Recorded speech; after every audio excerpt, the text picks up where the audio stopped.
fast cars, flashy clothes, big money, heavy players, and the hot Miami scene. These were the main ingredients that made Miami Vice one of the most innovative shows of the 1980s. Journey with Tim and Mark as we take a peek into the drama series with an MTV feel on the Vice of Miami podcast. Hello and welcome back, everybody, to episode 3 of the Vice of Miami podcast. Tim and I are glad you're joining us today. This is Mark. And this is Tim. And we hope you enjoyed our last episode where we reviewed the pilot episode of Miami Vice called Brother's Keeper. That's where we met the principal players in the world of Miami Vice. Today's episode will cover Miami Vice episode 2, Heart of Darkness. Well, Tim, what do you say we get on with the show? Yeah, let's do that, Mark. This particular episode was written by A.J. Edison, directed by John Llewellyn Moxey, and the original air date was September 28th, 1984. And let's cover the plot summary for this episode. Investigating a porn baron named Sam Kovacs, Crockett and Tubbs become involved with an undercover FBI agent and Artie Lawson, who may have gone native and become a criminal.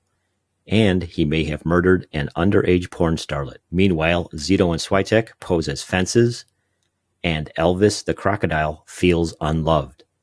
Tubbs is also getting used to Southern law enforcement and Florida life. Now it's time to highlight the guest stars of the show. In later podcast episodes, we will focus on the stars and co-stars individually. First up is Ed O'Neill as FBI agent Arthur Lawson, also known as Artie Rollins, an American actor born in 1946 who went into acting after being signed by the Pittsburgh Steelers in 1969 but failed to meet the team. He began his acting career with a performance in the stage production of Mice and Men at the American Repertory Theater in Cambridge, Massachusetts.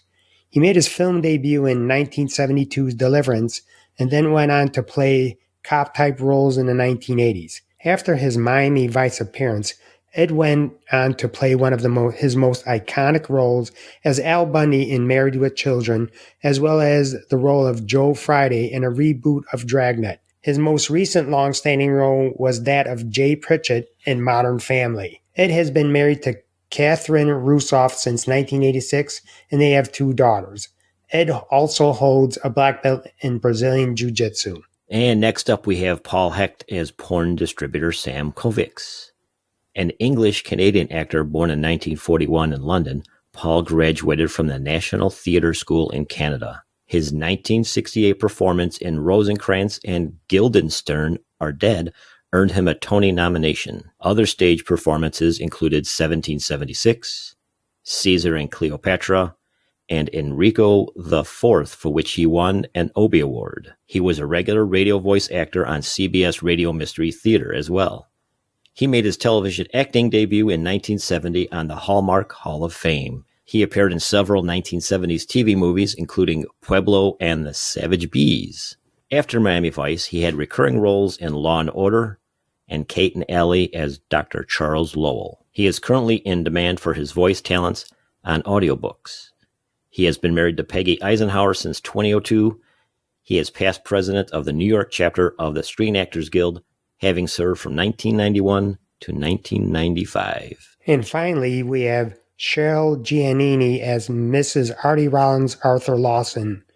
She was an American actress born in 1948 whose first TV appearance was with Paul Hecht in a 1983 ABC weekend special. Her first movie appearance was with Jacqueline Brooks in 1983's Without a Trace. After Miami Vice, other credits to her name were a 1990 episode of Law & Order with Jimmy Smits, Law & Order in 1991 and 1993, which was her most recent TV appearance, and I'm Not Rappaport in 1996 as her most recent movie appearance. Cheryl's active years of acting were from 1983 to 1996. Actually, Tim, I'm going to squeeze one more finally. And finally, this episode places Olivia Brown as Metro Day Detective Trudy Joplin as a regular cast member rather than a guest star as in episode 1. Okay, this is the part of the show where we do the goofs, fun facts, and locations. Tim, you want to take it away for the first one? Sure can, Mark. The location of 1000 Venetian Way is where Artie had a condo. Condos there now start at $750,000. During the last chase, before the bridge jump, they passed Tropical Chevy at 8880 Biscayne Boulevard. This dealership is still there today. When Crockett and Tubbs get picked up in the limo by Artie and Kovacs, the location was 63rd and Biscayne at an empty car lot. There's a cafe, medical center, and condos and offices there today. Next, when Crockett and Tubbs first meet Artie and Kovacs, it's at La Carreta at 3632 Southwest 8th Street in Miami along the famed Calle Ocho. It is still there. You can't miss the giant rooster and wagon wheel. Stop in for an empanada and a cafecito, okay? When the limo jumps the bridge, 2 hubcaps fall off. They mysteriously reappear at the dock. St. Vitus Dance is docked at what's now Bayside Marketplace.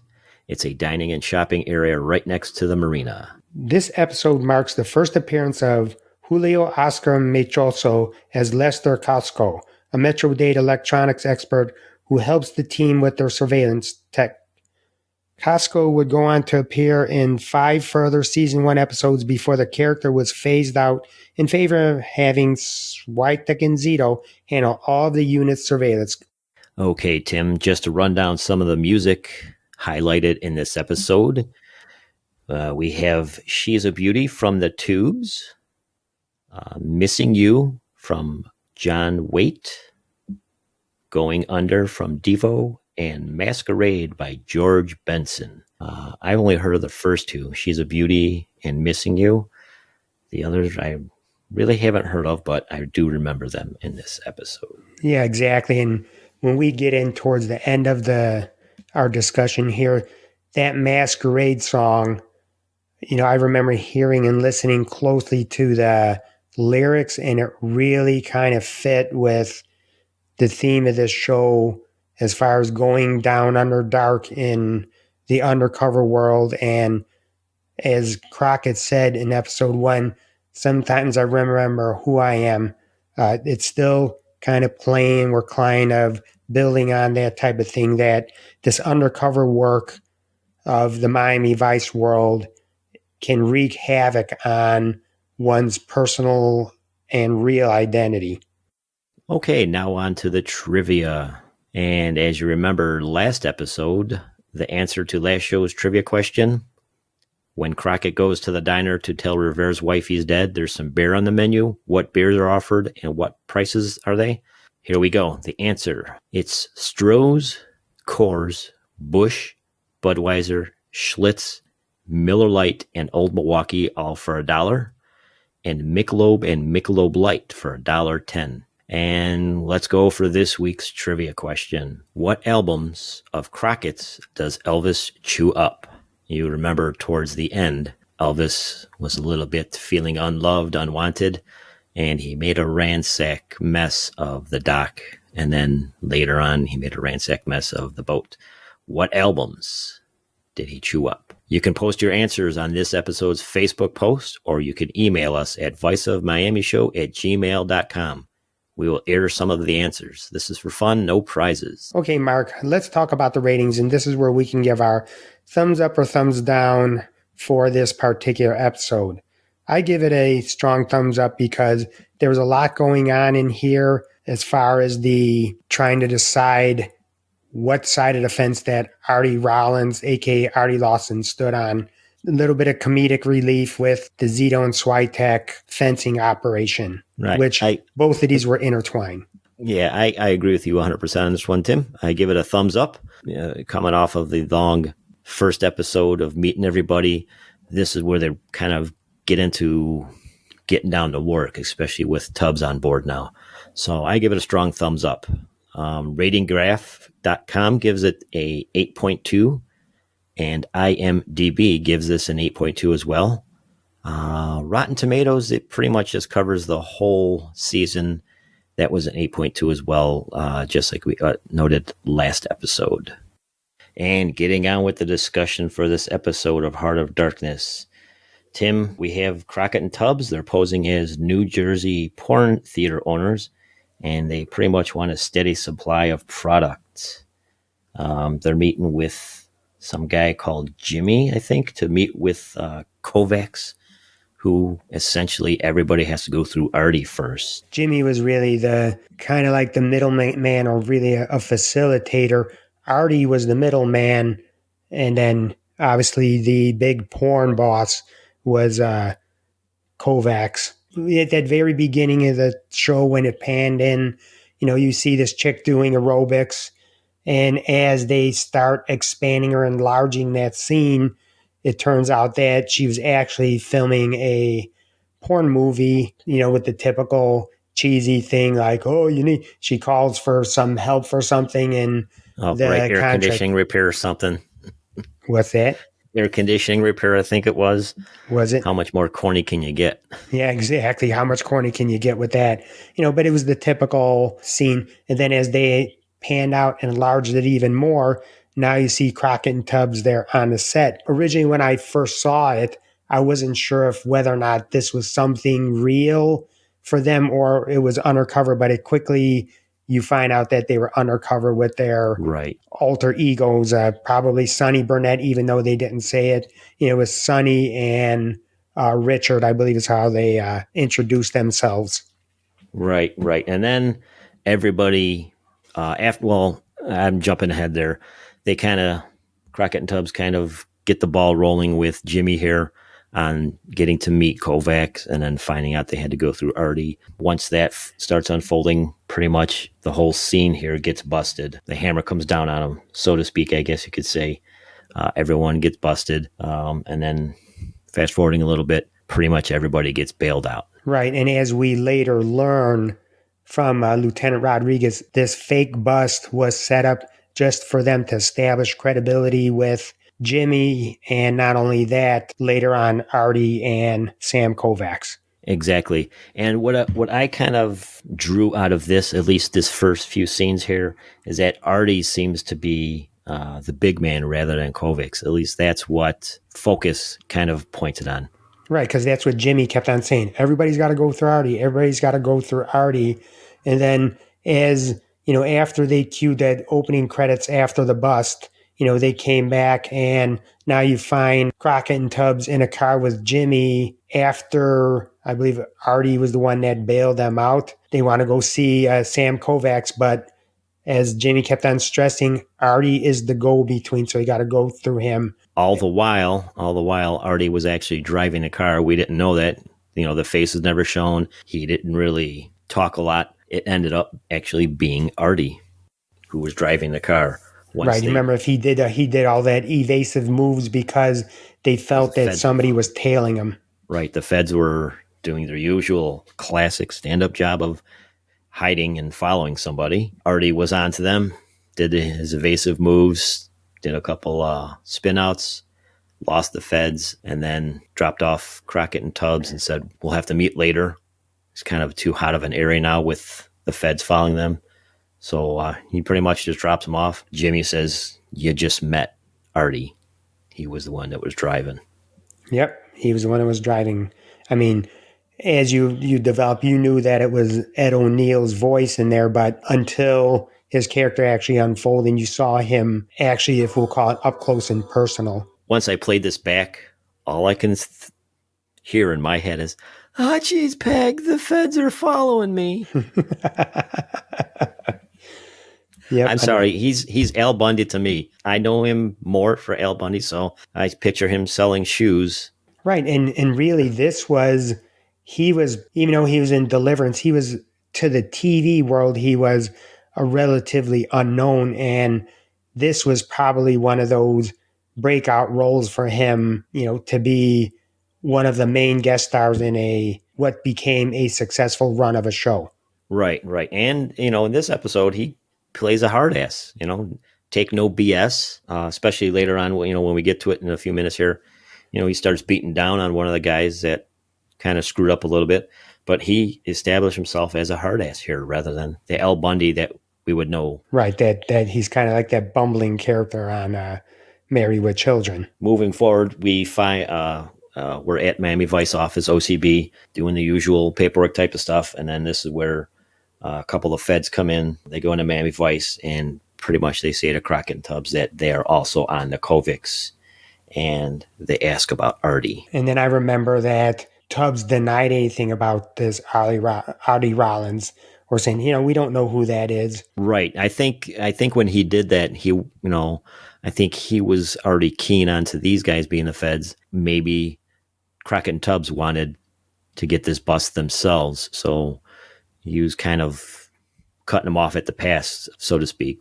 Right. What do you think about that? And the Bureau, the Bureau, the FBI, the feds, they wanted to continue to build their case, but they wanted to work with the OCB. And then basically Crockett tells them, and this is just paraphrasing it, you show us yours, we'll show you ours. He wasn't going to have anything to play with that. And like you said, both him and Tubbs, they want to make the bust themselves. They don't want to deal with the feds. And a lot of times when you have a show that focuses on local law enforcement, it just seems like from series to series and in cop shows, nobody really wants to work with the feds.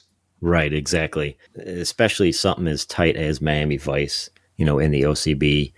They're the ones pretty much hammering all the work out here, in all they do. What benefit do they see working the feds? Who knows? If you're a policeman, if you're in Vice, if you're a fed and you listen to us, drop us a line. Tell us how you think about that. And then further in this scene, moving along, they find out, she was a runaway. Rodriguez comes in to say that she was sprung, but she was found dead in a pool. Obviously, they're thinking, worst case scenario, this is another 14, 15, 16-year-old off the bus from Kansas or whatever I think she was. And yes, that's correct. Now she's dead. So this really kind of amps up the game. They want to go after Kovacs now. They don't want to putz around. This kid's already dead.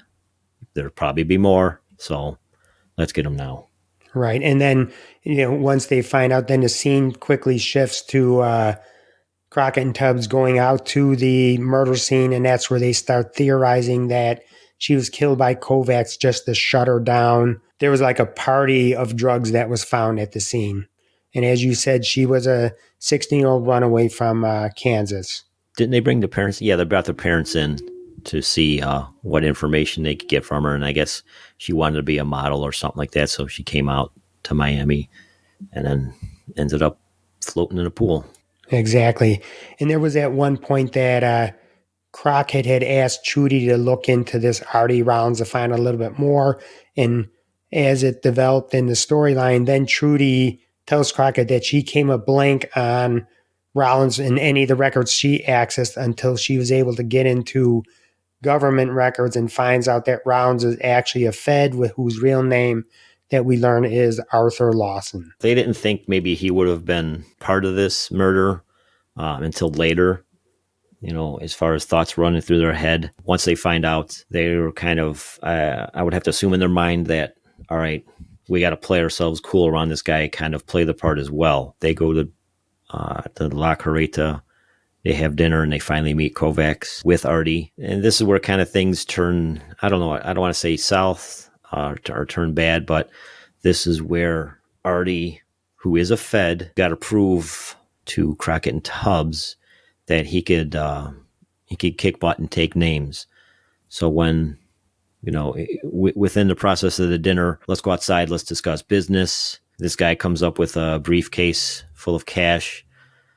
Obviously, he did something wrong to Artie or on Artie's end, didn't like it or whatever. And then Artie starts, cracking him upside the head with his briefcase and really going to town on him. All the while, Crockett and Tubbs knowing who Artie is, okay, how far are they going to let him go? Couple cracks upside the head. It's good to just let him go and establish themselves as bad guys as well. Not until Artie really starts going to town on this guy, beating him when he's down, they pull him off. They pull Artie off of this guy, because there's that fine line of presenting yourself as a bad guy as well, and then not, wanting to kill somebody, basically. And a scene like this will come up later in a few other episodes as well, but we'll get to that when we get to there. But Crockett and Tubbs want to establish themselves to Artie as a bad guy as well, so they're going to let him pawn him a little bit, but then ultimately end up stopping him. And then, what's the line that Artie says to him? I just remember in that scene when he's beating him and they pull him off, he went ballistic and said, "Don't you ever get, Right. get in between him and the business he was conducting, even though it wasn't said exactly like that." So Exactly. And what I'm thinking, and as far as Artie, and then going back into episode 1, along those keywords of lies, deception, deceit, I'm probably betting 100% here that Crockett and Tubbs are thinking this is just another cop, who's lying and deceiving fellow feds. Just another cop in the mix, lying and deceiving everybody. And if you remember, that was more Tubbs that was on that particular angle. And I'm going to call this like another subplot within the main plot of this story. Tubbs was trying to see him that, he didn't trust Artie Rollins Lawson from the get go, but Crockett was more defensive of him. And I think Tubbs was, trying to tell Crockett, hey, you know what? You've been down in deep cover for too long. You're not actually seeing the forest from the trees here. We have to start looking at this a little bit more objectively. But all the while, Crockett always was a champion for Artie Rollins's cause, saying that, no, there's got to be more here than he didn't really believe that he did the killing. And if you remember also that at some point, because they were hitting a little bit of a dead end, Lou went to the feds to talk to them about Lawson, and all he got was a runaround. So he told them, hey, go see Switek because he's got a inside guy at the feds and see what Right. he's going to give him. So then they Right. went, and we'll come back to their fencing operation, but they go there to talk to him, and he doesn't want to give that deep throat in the feds up because that could be a big career break for him. But then basically Exactly. Crockett It's just his starts, golden ticket, kind of. right, that golden ticket to, bigger and better things. And Crockett basically blackballs him about a car that he wrecked that he's going to leak it and Right. let everybody know about it. And that's when Switek, It's like, okay. gave him the contact information. And I Right. believe the guy's name was, he's a Fed by the name of Claiborne. And he told Crockett and Tubbs about Lawson that he was really a company man. He was undercover for about 8 months. He said he's a good man, but 6 weeks, ago, he disappeared. He cut off contact with him. No reports. He moved out. And then, Crockett and Tubbs found him really by accident when they, did that meet with when Artie was driving him around. It's kind of like by accident. That's what the Fed said. Claiborne said that the FBI really believed that Lawson may have gone over to the other side. I believe it was in the scene still in OCB when they found out that girl died. Crockett mentioned something along the lines of, how long he knows how he's living the role month by month. He's been where he is in deep. And like I said, we'll see this in Crockett in a future episode. But Crockett knows, or eventually will know, getting so deep into something, you don't know which way is up. I think you said that our last show, Tim. You're so deep into this stuff. You're so into whatever you're trying to get these guys on. You don't know if you're a bad guy or a good guy. Crockett is all well too aware of that, seeing it in Artie. Yeah, exactly. And if you remember from the first episode where him and Gene are on a boat, he said, "Darling, sometimes I remember who I am." So it's just that whole deep cover, because they're really new in their relationship. Tubbs, he has major concerns about Crockett. He's seen himself in this Artie. Tubbs feels he's just not being objective enough about it. And this is kind of where, after these next few scenes here, is where Crockett and Tubbs pretty much kick everything into high gear. They find out through Rodriguez that Kovacs is shutting down the operation and he's moving to Mexico. Things get into high gear. This is where they got to start, okay, let's get the cash. Let's meet with Artie. Let's meet with Kovacs. Let's get this deal done. Exactly. Yep. And they, they end up getting the money. And I remember Crockett having a hard time, he put in a requisition for $200,000. He's on the phone. It's like kind of background conversation to something else at the OCB. Finally, they get that money that they need. Then they were going to go make the meet, and it's the flash the cash. Give us the goods, and then we'll give you the rest of the money type of thing too. Exactly. And when you mention that, this is something we'll see reoccurring in other episodes as well, is the the departmental BS that goes on in trying to do their job. They need what, $200,000 here, and back in the 80s, that's a lot of cash. I mean, it's a lot of money now, but back then it was more so just giving up that money so they could flash it to Artie and Kovacs or whatever. They're going to find out again in future episodes that this is going to be the run of the show. Things don't go quite as how easily they want them to go. Right. And also in that same scene, you had Lou Rodriguez that he was concerned that Lawson is on the edge. Crockett again defends his actions as being part of being deep undercover. Then Lou asks him, "Hey, son, do you think he's gone over to other side?" And Crockett, has his doubts. Right, So, right. This is where I took note. Crockett sort of sympathizes with Artie in being so deep, and he says, "You don't know which way or which end. You don't know which end is up. That's what it is. You don't know which end is up." then they're trying to get a little bit more background on Artie Lawson. So they go and meet with his wife, and she tells him, "I haven't heard from him in 3 weeks."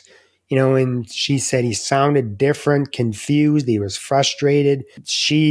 He voiced to her that, several times he asked to be brought out of this undercover work that he was doing, but was denied by the Bureau. And then at the end of that scene, she was begging Crockett and Tubbs to bring him back. Right. This is where finally they end up going to Artie's apartment, wanting to, get the stuff in high gear. And this is where Artie does his background checks too and finds out who they are rather than just a couple of high rolling cowboys from Jersey. Is that right, detectives?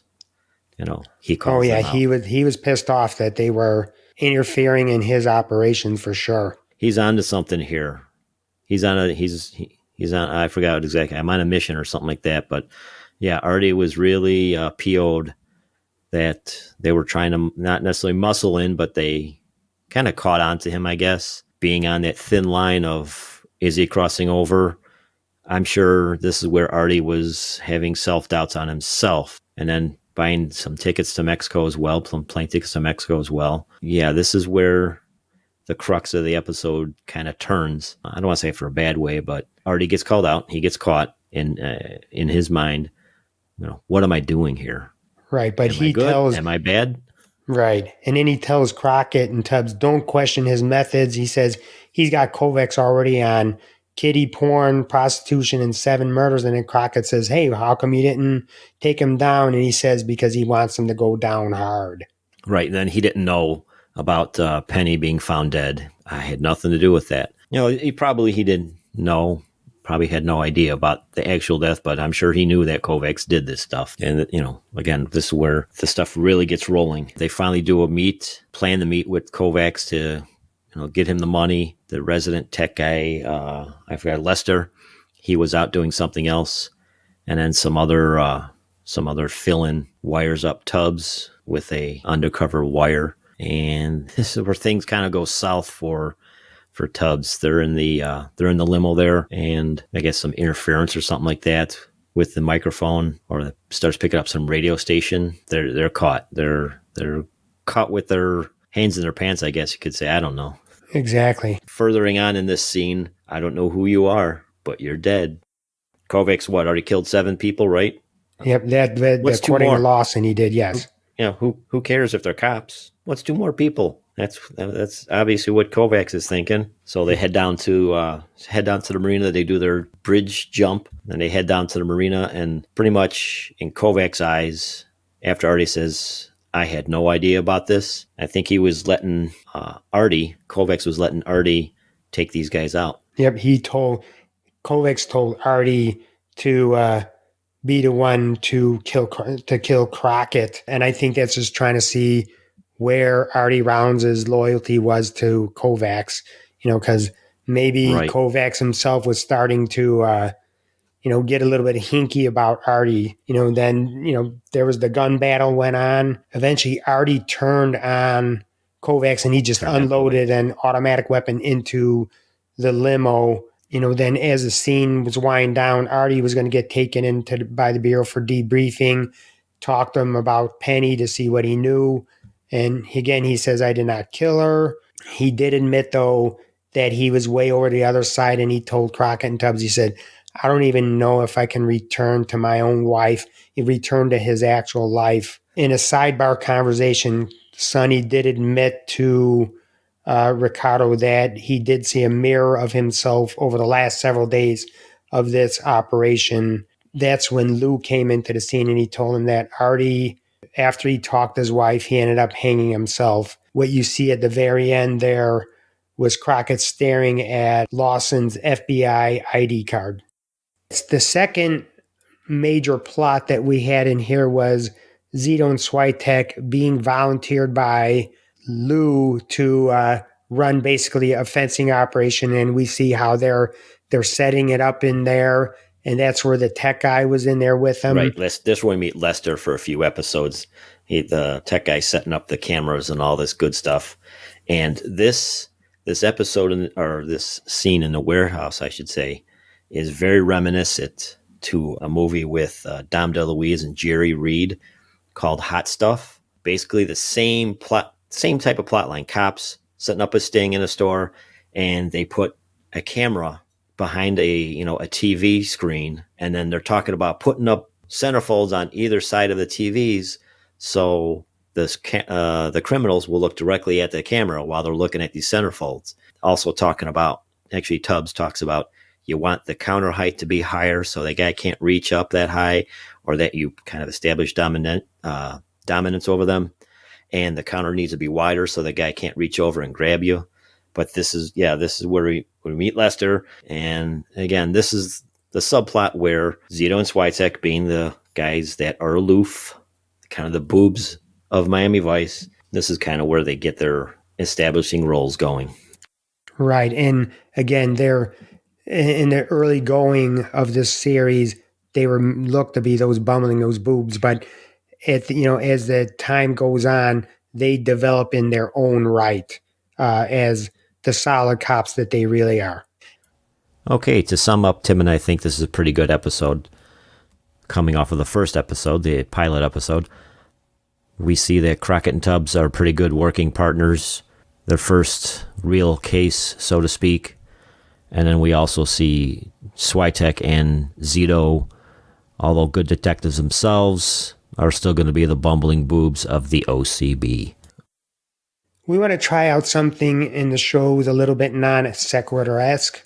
In the world of Miami Vice and the world around us today, we see many hurdles and challenges. So Mark and I want to end with a simple quote, phrase, words of encouragement to hopefully spread a family and friendly atmosphere here on our show, and our social media, and to most importantly, you, our listeners. Because without you, our friends, we'd just be talking ourselves. And we say friends because that's what we consider all of you listening. You are our friends, whether we have met or not, and whether we have interacted on social media or not. To that end, here are my simple words of inspiration for this episode. In this often chaotic world in which we live, try to do the best you can with what you have in each moment to make this world a better place to live, not only for yourself, but others in kind. And with that, Tim, I guess we could bring this episode of Vice of Miami podcast to a close. What do you say? Yep, I agree with you, Mark. This was an excellent episode, had a lot going on in it, and Crockett and Tubbs didn't know which way they were coming or going. Exactly. And both Mark and I would appreciate each and every one of you listening, and especially Kenny from MASH 477 podcast for helping us and guiding us on how to get this podcast started. Yep, I really enjoyed the Zoom meeting that we had with him, where he was able to lay it out. He was very cordial, and he pointed us in the right direction. And as we go along, we'll become more finely tuned engine. And because he helped us out, we like to promote his podcast for him. You can check out his and Simon's podcast at MASH 4077 podcast and all of your podcast platforms. We hope you enjoy what we have to offer. Please spread the word about us, and we will see you next time for Vice of Miami show number 4, where we discuss Miami Vice episode 3, Cool Runnin'. You can find us on Instagram and Facebook at Vice of Miami Podcast, or email us at viceofmiamishow@gmail.com. please rate us and comment on the episodes and spread the word about the show. On YouTube, press the like button and subscribe bell.